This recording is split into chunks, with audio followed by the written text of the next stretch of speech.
Hello everyone, welcome to another video. This video is a part of a short series where I explain how a chess player finds ideas over the board. Chess is too vast to memorize and repeat, and it's also no fun that way. So, any good chess player should develop the ability to improvise and come up with his own ideas as the situation demands in the game. One way to do is that look at chess and understand chess through concepts instead of moves. And if you look at the portion on the board here, this portion is actually from the game, actually from the book Positional Play by Mark Dvorsky. And I had read this book about 15 years ago, and the idea played in the game made such a big impression on me that I still remember it. So one thing I would like to mention is that I only remembered the idea that was played in the game and none of the other details like where was the black rook, how was the queenside pawn structure, and none of the details, none of the variations that happened in the game. I didn't remember any of that. So only the key idea that happened in the game. So black has just played a5 here, and what is the white's move? What is white's brilliant idea that impressed me was rook a3. At the time, this was kind of very interesting for me that this was the one piece that was not contributing to the portion, and white brought that. White brought that into the attack, and suddenly his position is becoming very, very um, big. The advantage is becoming very big. So rook a3, king h8. The game itself is not that important. Bishop a6 loses to a number of reasons. Even queen a4 maybe, but knight h6 is also tempting. King h8, queen h5, and after bishop f8, there's a beautiful queen g4. You either get mated on g7 or g8. So if you prevent mate on g8, you get mated on g7. So inevitably, mate is inevitable. So the game itself is not that important, and I didn't remember anything about the game actually, except that the idea of bringing the least active piece into the attack. So I'll just go through the game quickly, but it's not that relevant. And black's play wasn't very impressive also. He wasn't the most resourceful in this game, you can say, and he actually resigned here as mate is inevitable. The rook that was sleeping on a1 actually was key in ending the game. And if black plays f6, just queen e4, f5, I go back queen e5, and then I'm threatening mate again. King h7, queen e6. Yeah, it's just disaster. So how did I use this in my own game? I'll demonstrate now. So this was a game which I talked about in my stream, My Chess Mind Part 3. This is, I'm white against Shyam Sundar, who was an IM at the time, I think. Not entirely sure. So using the same idea, right? So I have a huge advantage here and all that. I have an attack. My position is already very good. But I want to bring the least active piece into the attack. So the idea is, it's kind of a copycat, you can say.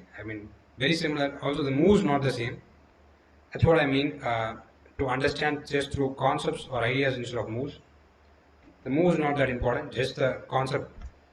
I'm bringing my least active piece into the attack. So meanwhile, I win an exchange. So yeah, you can view the game on the stream, my explanation of the game, and but I was able to bring, my mind was able to use that game probably to find an idea here. I wasn't thinking about such things consciously, but yeah, the mind does it itself. The subconscious does it itself. You don't have to work too much in general. You just have to listen to what it says, I think. So what I find fascinating is this is going on at every level and all the time. And I want to show two ideas of Dingler, which he used it at the absolutely high level. And this is in a blitz game, guys. This is not this is not thinking or calculation. This is nothing. This is this is not planning or calculation. This is just a sense that you have and your ability to spot an idea, right? So This is the portion that you see now is from the game. Magnus Carlsen was England, which was played in a blitz game actually, and in Tata Steel Blitz in Kolkata that happened in 2008. And Magnus went f3, and now Ding starts his wonderful idea, and marches the king to the other side. King f7, Queen f2, King e8, and probably Magnus was surprised at this point. Yeah, I mean this is not a normal idea, and now I've learned something. Learned another idea, I guess. And Queen h4, King d7. So Magnus was seeing that he's not going to open the lines on the queen side. Black is dominating on the queen side, and that is the reason Black takes the king all the way here. White could create some play on the king side, maybe with g3, f4, and open the position and make the black king vulnerable. But the king is like super safe on c8. So Ding Liren sees all this in a blitz game, and he goes all the way there, right? So yeah, that's sense of an idea. So f4, Magnus tries to complicate the game, but it did not end well for him.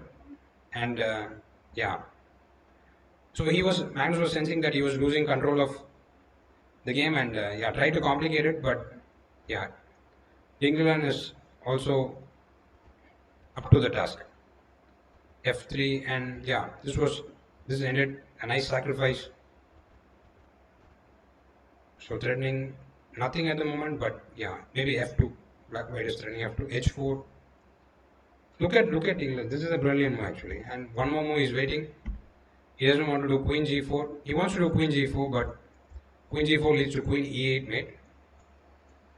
You don't really want that. So he's just planning queen g4 with bishop c6. And queen f4, rook into c2, rook f1, rook g2. Yeah, all this in a blitz game, guys. So how is Ding Liren using this idea? We don't know how. I don't know how Ding Liren first saw this idea, how he came up with it, but he has used it twice already. So in his Chessable, there's a Chessable Masters tournament going on right now, and this is from the game Hikaru Nakamura versus Ding Liren. So guess what Black did here? I mean, now you should be able to see what is the idea, and yeah, the same thing, right? So I have to go to b7. I have to go to b7. The king wants to go to b7. So the same idea that Ding Liren used against Magnus Carlsen, he again uses it against Hikaru Nakamura. And mostly when you find these ideas, you don't remember all the details of the position. Like where is this pawn, where is this rook, where is this bishop. Your mind always absorbs this key idea, and that is useful in itself. And let's see the game and how Ding Liren accomplishes this. So he can't do king f7 yet because of bishop into e5. Sorry. So he waits and figures out a way. Yeah, he moves now. But the idea is still the same. He is just finding a way to bring it there. So king f7, the march starts. And what is fascinating, yeah, I'll stop the game here. It was a long game, and Ding Liren actually won this one also, just as he beat Magnus.